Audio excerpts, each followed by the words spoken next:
distúrbio neurológico comum, porém ainda pouco conhecido.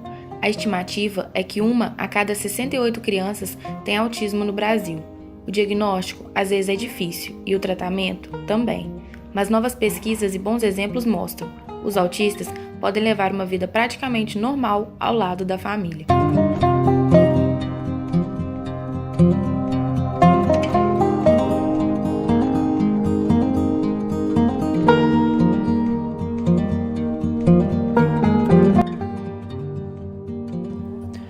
O transtorno do espectro autista é um grupo de desordens de origem neurobiológica que possui um impacto considerável na vida do indivíduo.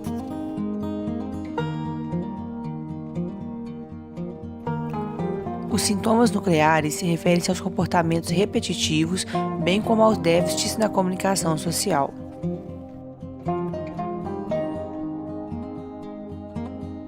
Além disso, na definição do quadro, é preciso levar em conta a ocorrência de deficiência intelectual, atraso na linguagem e déficits na coordenação motora.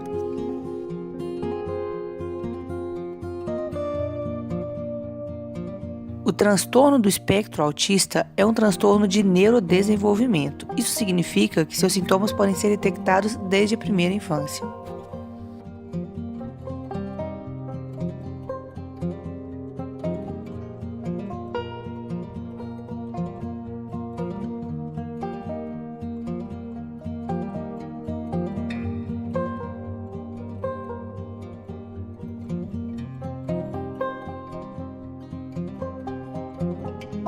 Ele é um transtorno do desenvolvimento, que ainda não tem causa definida, não sabe por que a criança é assim, a criança já nasce com isso e ela tem marcos no desenvolvimento que mostram que ela vai aquém da idade, que é principalmente na interação social, né, na linguagem e na comunicação.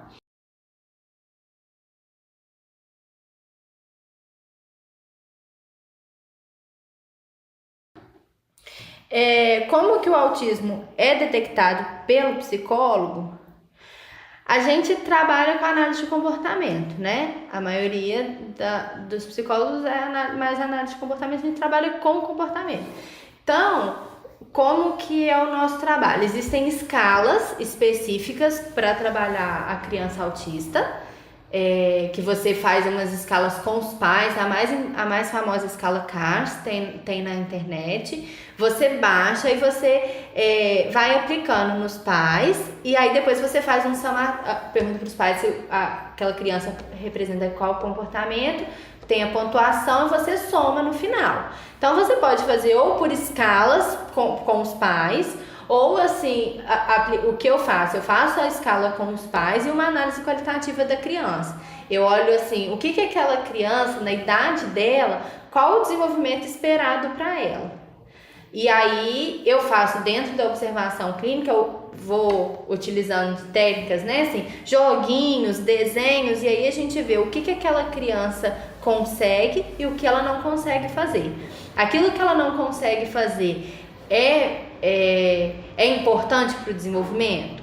Ela, por exemplo, assim, a criança autista ela não tem imitação. Ela tem muita dificuldade na imitação. Então eu faço algum joguinho que precisa de imitação e vejo se a criança me responde. Se a criança não me responde, aquela idade, ela já tinha que me responder ou não? E aí a gente vai olhando esses marcos importantes no desenvolvimento, né? Aí depois disso a gente encaminha pro psiquiatra, ou a gente encaminha o psiquiatra ou pro neurologista, porque a gente não fecha diagnóstico, a gente faz a hipótese diagnóstica, né? A gente faz pro psiquiatra ou pro neurologista, onde eles vão fechar o diagnóstico. Quando eles fecham o diagnóstico, a gente começa com a intervenção.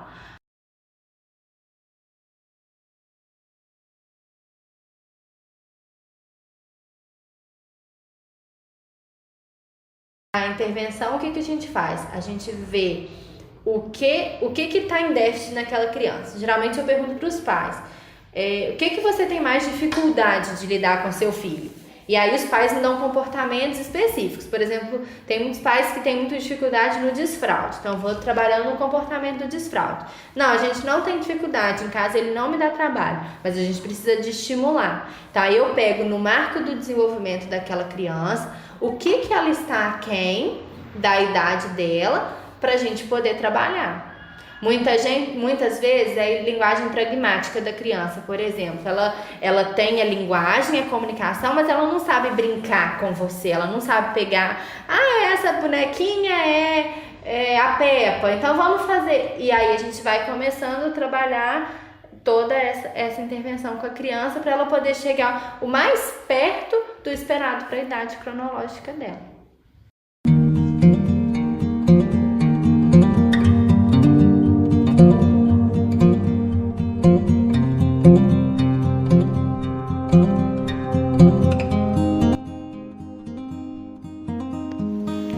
As observações da escola são extremamente úteis para o diagnóstico do autismo, uma vez que é um dos ambientes que a criança mais frequenta. As características da pessoa só são qualificadas como deficitárias ou atípicas se elas causam prejuízo na adaptação em qualquer ambiente. Para se pensar em inclusão, é preciso entender primeiro o que é ser diferente. Ser diferente não é um juízo de valor e tampouco significa demérito. O processo de inclusão é feito primeiramente a partir da aceitação e do respeito às diferenças, mas para aceitar algo é preciso conhecê-lo.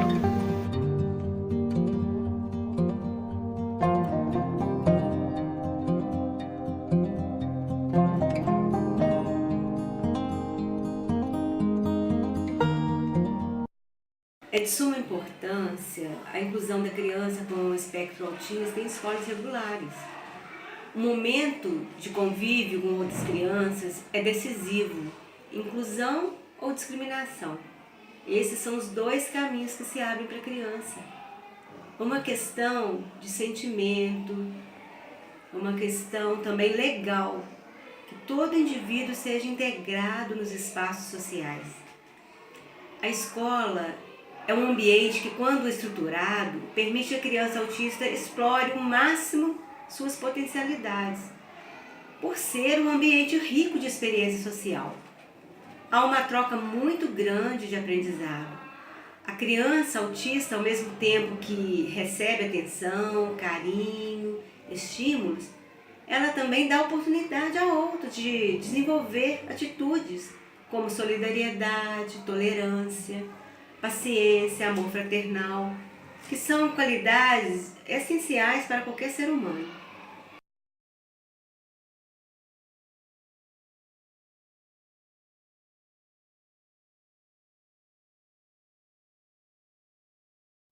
Não basta apenas abrir as portas da escola. Devemos, em primeiro lugar, abrir as portas do coração. Como também nos preparar, nos estruturar para receber a criança que se encontra no espectro autista.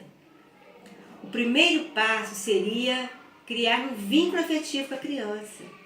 Sem vínculo, não tem aprendizado. Depois seria o professor, todos da escola, buscar informações, procurar saber o que os estudos atuais têm a nos dizer sobre essa criança, sobre esse espectro. Devemos também, através da família, nos informar sobre o que acontece com ela, a rotina dela, e a partir daí interagir com essa criança, trazendo-a para os conteúdos e habilidades que desejamos que ela desenvolva, partindo da realidade dela para depois chegar até a escola. A escola deve proporcionar vários recursos e estratégias apropriadas para a aprendizagem e também para a socialização da criança.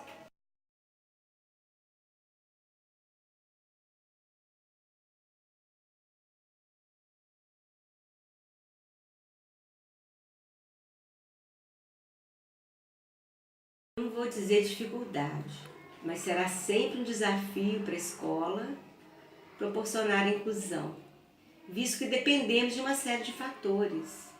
Fatores tais como o apoio familiar, no sentido de estar proporcionando a essa criança acompanhamento médico especializado, uma terapia, como também o papel de cada um dentro da instituição escolar, e a vontade de fazer o seu melhor.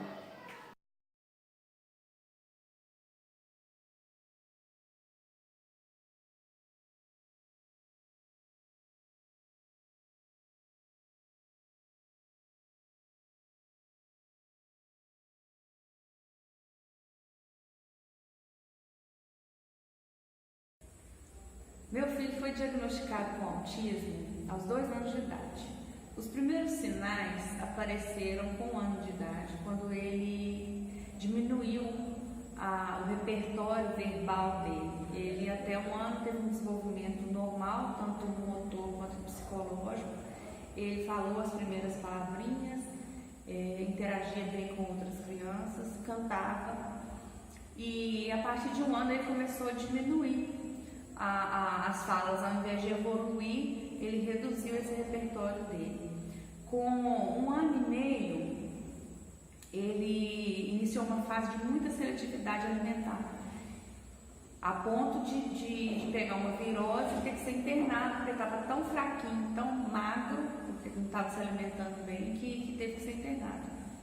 A partir daí, quando ele saiu do hospital, ele teve as fases, uma fase de só comer arroz, outra fase de só comer outro tipo de comida, até chegar de comer só pastoso. E eu indaguei, né? O pediatra dele pediu um encaminhamento para algum médico, porque não estava normal aquele comportamento do meu filho. E o pediatra indicou o neuropediatra quando a gente confirmou, né? Ele pediu alguns exames, pediu ressonância, alguns exames clínicos, ele fez lá no consultório, no neuropediatra, até fechar o diagnóstico aos 2 anos de idade. Desde então, o Heitor iniciou as intervenções com fonoaudióloga, terapeuta ocupacional e psicóloga para fazer terapia cognitivo-comportamental.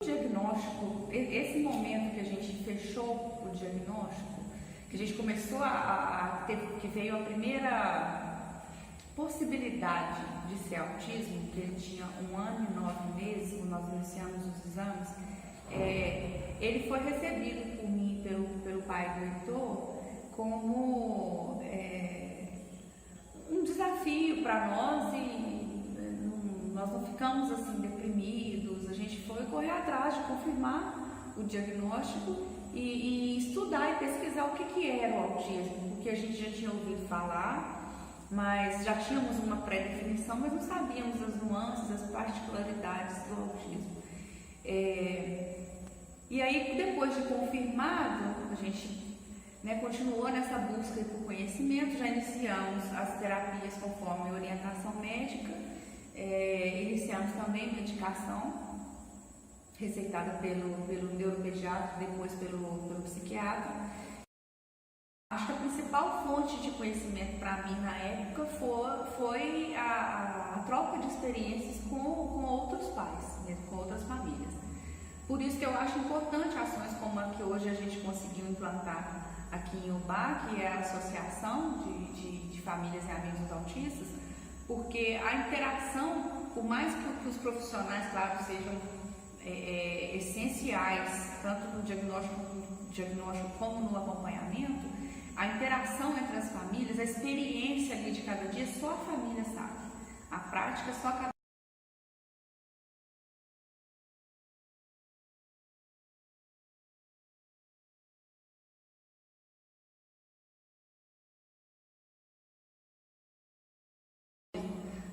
as estereotipias. É uma situação que ele tinha muita estereotipia, inclusive de se bater, de bater na cabeça, nunca se machucou. Graças a Deus ele nunca se autoagrediu.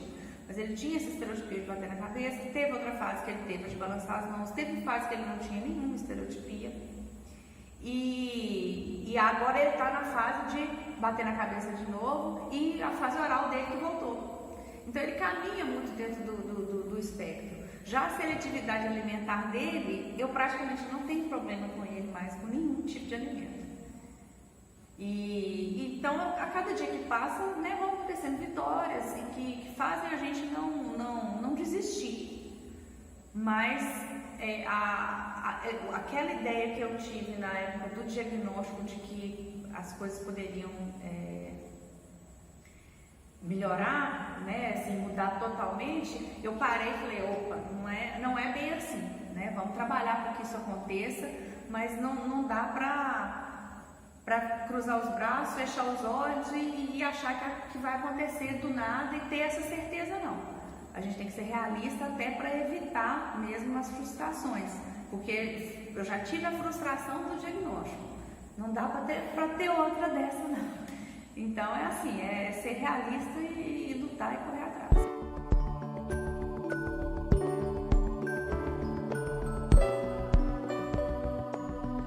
Entender e dominar o mundo singular e particular dos indivíduos com autismo é ter a oportunidade de participar de um milagre diário, a redescoberta do que há de mais humano em nós e neles.